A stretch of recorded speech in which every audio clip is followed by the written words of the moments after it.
Audio Jungle.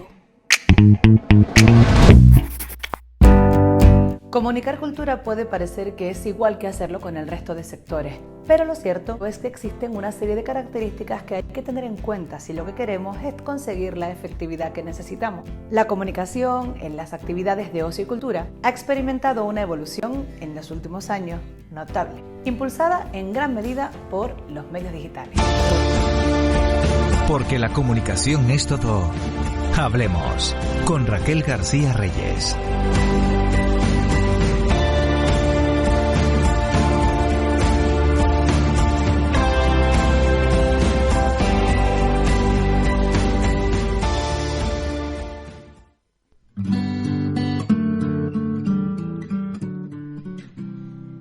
Estratégicamente, la comunicación en las organizaciones culturales es una herramienta de marketing que será clave para su gestión.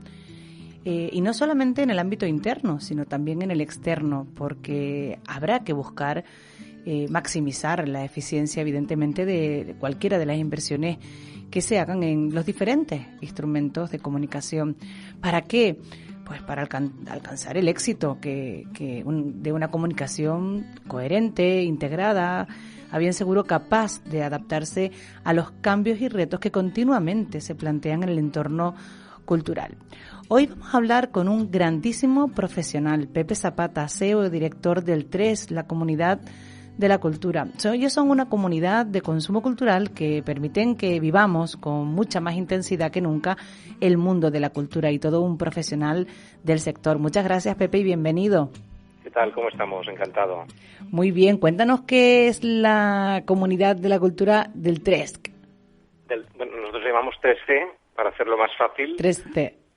Pues mira, es una comunidad cultural que ya pues tiene 14 años de vigencia, que está implantada en el territorio catalán. Somos prácticamente unos 35.000 asociados que anualmente pagan una cuota, que eso es importante. Anual, exacto, para poder tener una serie de actividades, de todo un programa de prescripción cultural, ventajas, descuentos para el acceso a la oferta cultural. El perfil de los socios acostumbra a ser pues usuarios bastante intensivos de la cultura en general y de una manera además normalmente bastante transversal. Qué importante es, ¿no?, que vivamos el sector cultural. Sí, por supuesto, ¿no? Y la verdad es que, y supongo que hablaremos a lo largo de la entrevista, la importancia sobre todo de poder estar atentos y escuchar realmente cuál es la voz de los usuarios. Eso cambia radicalmente la forma de gestionar, de proyectar, de difundir, hasta de prescribir, ¿no? ¿Qué cosas hay que tener en cuenta dentro de la comunicación concretamente del sector cultural? En el fondo es un poco responder a las preguntas habituales, pero en serio. Es decir, realmente la primera pregunta es realmente el porqué de los proyectos que estamos haciendo, qué valores hay detrás de ese proyecto realmente, qué es lo que queremos conseguir. Eso nos da gran parte de las claves y a partir de ahí intentar, insisto, prestar el máximo de atención, escuchar, estar muy atentos a cuál es el feedback, cuál es la respuesta de tanto de los usuarios como de los no usuarios, porque realmente en comunicación, como todo comunica tanto para los que tienes como para los que no tienes. Es muy importante tener en cuenta realmente tus no públicos, si se me permite el término, porque en el fondo te están dando pistas sobre cómo realmente vencer obstáculos de accesibilidad de la ciudadanía a la oferta cultural. ¿Por qué existen esas posibles barreras de accesibilidad? Bueno, es inevitable. Son barreras de todo tipo, desde las más, digamos, objetivas, que pueden ser desde el tiempo disponible, el precio, la información, los horarios, pero también la parte incluso más racional, en el sentido de qué hay detrás del consumo, qué ideología hay, qué tipo de hábito existe. En el fondo, yo pienso que gran parte del secreto de la gestión cultural pasa justamente por intentar descubrir la clave de esas barreras e intentar de alguna manera combatirlas de nuevo, entendiendo realmente el por qué esas barreras existen y trabajando para conseguir la máxima accesibilidad por parte de la ciudadanía. Pepe, en tu opinión y con tu larga trayectoria en el mundo de la comunicación y de la cultura, ¿cuál han sido los principales hitos en la evolución, quizás de las estrategias de comunicación de todo el sector de ocio y cultura? Supongo que va un poco en paralelo al resto de la comunicación en general, pero es obvio que todo el mundo online, el advenimiento de alguna manera de la globalización a partir de la generalización del acceso a Internet, ha cambiado radicalmente la forma de comunicarnos. Antes era como mucho más unidireccional, como mucho bidireccional, pero había como una ascendencia de alguna manera, y eso en periodismo lo sabéis perfectamente. Antes vivíamos muy pendientes de cuál era la crítica, de qué es lo que opinaba tal periodista, con la democratización de alguna manera de la voz y de la palabra, donde el usuario, el público, la ciudadanía puede tener tanta o más repercusión que lo que puede hacer un profesional específico para ello, cambia radicalmente las reglas del juego de alguna manera. Entonces, surge incluso esa figura que los técnicos llaman el prosumer, ¿no? El prosumidor, alguien que no solamente es el usuario, el consumidor, sino que además tiene capacidad para generar su propia voz, su propia opinión. Claro, cambia, como digo, totalmente la forma de encarar la comunicación, y hay que entenderlo además conforme, bueno, porque todos habíamos estudiado el típico esquema clásico de emisor y receptor, y había un mensaje que transmitir. Todo eso saltó por los aires, porque ahora más que mensajes son historias compartidas, historias con valores, donde si incluso hay historias de personas, historias humanas, aún tiene mucho más atractivo, pero además hay un añadido, y es que los canales de comunicación se han multiplicado. ¿Eso ha ayudado? Ha ayudado, lo que pasa es que hay que saberlo gestionar. No es una cuestión, yo siempre digo que no es una cuestión de cantidad, sino de calidad. Lo que pasa es que realmente para los que nos dedicamos a la comunicación, el hecho de tener muchos más frentes abiertos dificulta, hace mucho más enriquecedor, de hecho, el proceso, pero yo creo que la clave está en que hemos de estar en aquellos canales donde están los públicos con los que queremos comunicarnos. No se trata de estar en todo. TikTok, ¿no? Que es la última red social, digamos, que está de moda, sobre todo para los más jóvenes.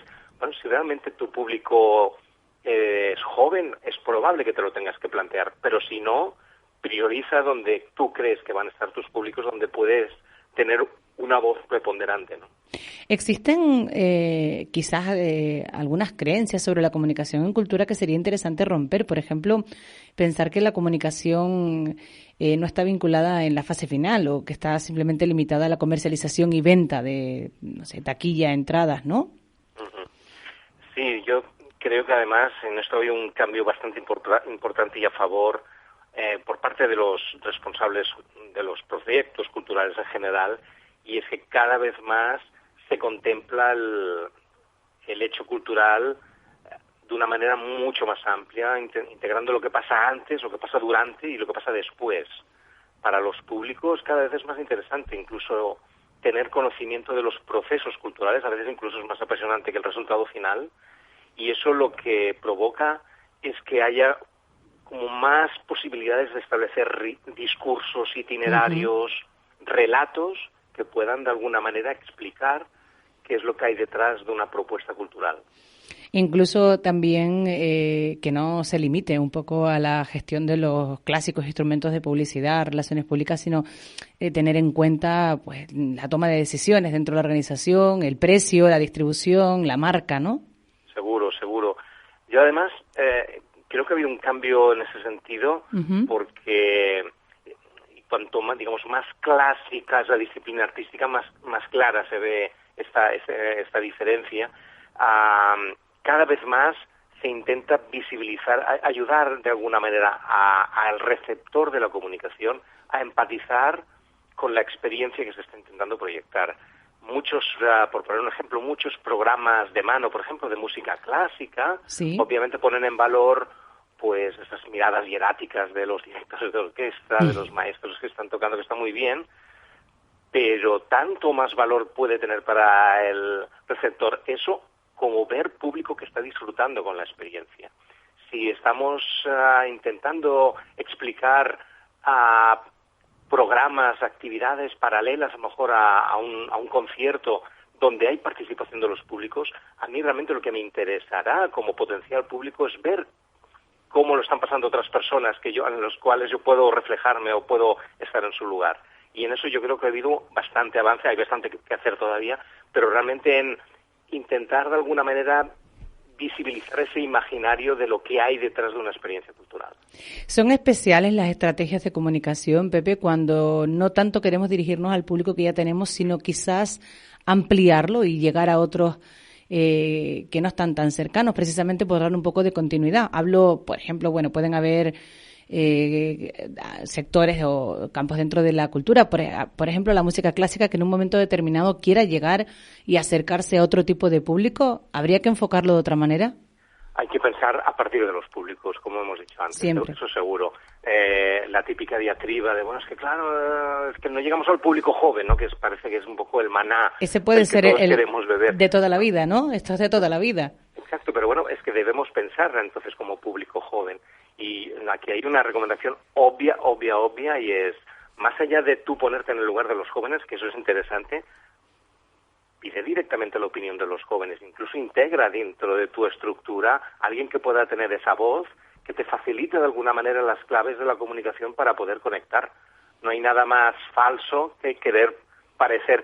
Es, por ejemplo, estas etiquetas de teatro para público joven. Yo, si soy joven, es probable que eso me genere más rechazo que si realmente me lo expliques de otra manera, temas que me pueden interesar, ¿no?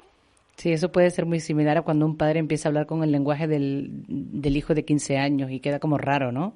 Sí, ese colegueo que no es honesto, ¿no? No es honesto, no es congruente. No, es que yo más que padre soy amigo de mis hijos. Bueno, pues ya me explicarás, claro, porque yo lo que quiero es ser padre, ¿sabes? Oye, ¿cómo está el sector en esta situación, en estos momentos? Bueno, incertidumbre. Si hay brotes o no brotes, en todos los sentidos, tanto en positivo como en negativo. Ahí empieza a haber ya iniciativas, empiezan a verse ya plateas, no del todo llenas, obviamente, con todas las medidas que existen. Bueno, yo creo que viviremos un tiempo hasta que no consigamos de alguna manera normalizar la situación absolutamente, un poco como un acordeón. Vamos para adelante, frenamos un poco para atrás. Yo pienso que será un poco inevitable. Por parte de los proyectos culturales, la clave también está en generar la máxima confianza y seguridad para la ciudadanía. Eso es absolutamente imprescindible. Podríamos decir que el sector cultural fue uno de los primeros en verse afectados, quizás por los efectos económicos con las cancelaciones previas. Bueno, claro, es lo mismo que pasa con el sector turístico. Radicalmente, desde el momento cero, pues evidentemente ya no había posibilidad de actividad, pero ya ni a... O menos 10. Claro, tal cual. Pero también es cierto que ha sido de los primeros sectores, también por el propio factor emocional y pasional que comporta la actividad cultural, el primero en dar el paso al frente, de estar al lado también de la sociedad, digamos, de los diversos estamentos, para generosamente, como decía, dar un paso adelante y es ayudar a expresarse, compartir la ingente cantidad de propuestas culturales y artísticas que se han compartido durante todo este periodo ha sido alucinante. Eso lo poníamos en relieve en algunos programas anteriores, que es efectivamente, no sé si el hecho de tener al público localizado en un mismo sitio o a través de unos mismos canales o unos canales un poco contados, los WhatsApp, las redes sociales, plataformas de mensajería, de repente tengo la sensación de que a muchísima gente que probablemente en los millones de impactos que reciben al día, quizás los impactos relacionados con las actividades culturales, estas personas que a lo mejor no tienen tanto vínculo con la cultura, de repente se les puso delante en una situación en la que estaban como más predispuestos a consumirla, lo que decías, que es esto que comentabas. Totalmente. Todos hemos sufrido un impacto de todo tipo durante este periodo y eso ha hecho cambiar también nuestros hábitos y de repente nos hemos encontrado, pues eso, entre cuatro paredes más o menos amplias, con mucho tiempo por delante y con replanteamientos vitales de cada uno de nosotros, y obviamente la cultura, yo pienso que ha emergido más que nunca como una necesidad vital del individuo y de la sociedad, de realmente de poder de alguna manera acompañar en un proceso doloroso y crítico como el de la pandemia, ¿no? Y estoy convencido de que ha sido una fortuna para todas las personas que probablemente no habían planteado ir a hacer una visita a un museo y estoy convencida de que lo han visitado virtualmente en este periodo, con lo cual al final es una oportunidad. Absolutamente. Yo queda un poco de manual, si me apuras, pero evidentemente ante la dificultad, en el fondo es reponerse y plantearlo como un reto, como una oportunidad. En todo caso, la cultura está acostumbrada en general a estar en fase de investigación constante, en fase laboratorio. Lo que sí que pienso que hay que tener más en cuenta, y eso en un principio quizás lo descuidamos, es que detrás de todo eso hay un sector productivo, hay profesionales, y la monetización del hecho cultural pienso que se ha de poner en valor, porque es que si no se pierde realmente ese vínculo con la sociedad. ¿Pero por la gente o por las autoridades competentes para que puedan echar una mano? No, y incluso por el propio sector, pero sobre todo, yo pienso que uno de los grandes gaps que tenemos es realmente que esa sensibilidad, ese valor social de la cultura que nos falta, clarísimamente. Entonces, claro, si encima además lo estamos ofreciendo todo, que no es el caso, pero en un principio sí que lo era así, todo prácticamente gratuito, es muy difícil realmente poner en valor. Totalmente, además cuando las cosas se regalan se pierde absolutamente el valor que se le da, pero podría ser ese uno de los retos a futuro, el de no solo poner en valor los resultados de las obras culturales o de los proyectos culturales, sino además todo lo que hay detrás. Por supuesto, y eso implica varias cosas. Eso implica, por un lado, reforzar el papel de la cultura en el entorno educativo, clarísimamente. Eso no se puede cambiar de un día para otro, y aunque pueda parecer un poco demagógico, en el fondo la solución está en la propia educación. Eliminar contenidos culturales. Y no basta con poner determinadas clases extraescolares relacionadas, por ejemplo, con el teatro, ¿no? Ha de formar parte intrínseca del núcleo duro de la educación. Otros países llevan décadas haciéndolo y claro, la diferencia está realmente ahí. No es una visión provinciana, es una cuestión simplemente de madurez, yo pienso, hasta democrática, de poder imbricar de alguna manera el rol de la cultura como una de las materias fundamentales para el crecimiento personal y colectivo. ¿Cuáles son los principales retos ahora del sector en el futuro más próximo? Más allá de la inmediatez de intentar sobrevivir, que no es poco. Bastante difícil. Exacto. Mantener, ya que estamos hablando de comunicación, uno de los principales retos es intentar mantener ese vínculo con los públicos. Obviamente, la capa más próxima son los públicos más fieles y evidentemente mantener viva esa llama ha de ser de alguna manera una de las constantes para que vean que estamos ahí, que somos realmente útiles y que podemos transformarnos en función de las necesidades que tengan. Pero a partir de ahí yo pienso que entramos en una fase, como decía, de reinvención, de replanteamiento. Yo estoy convencido que cambiarán formatos, cambiarán formas de hacer. No creo que Internet ha venido para quedarse, segurísimo, sino pero no para eliminar, no para sustituir. Exacto, no sustituirá, sino que se complementarán mutuamente y eso lo hará más rico. Y bueno, será apasionante en el fondo. Yo creo que si de aquí a 10 años, ojalá lo podamos decir, echamos la vista atrás, yo creo que habrá habido un recorrido súper interesante de esta hibridación entre lo presencial y lo virtual, de la cual saldremos todos beneficiados. Pepe, algunos de nuestros seguidores que sabían que te íbamos a tener por aquí en Antena nos comentaba que aprovecharte para que pudieras darnos algunas pistas de cómo hacerle llegar al público esos mensajes de confianza y garantía dentro de las salas. Bueno, ante todo normalidad, es decir, asumir que estamos en esa fase y que no hay que tomarlo desde una distancia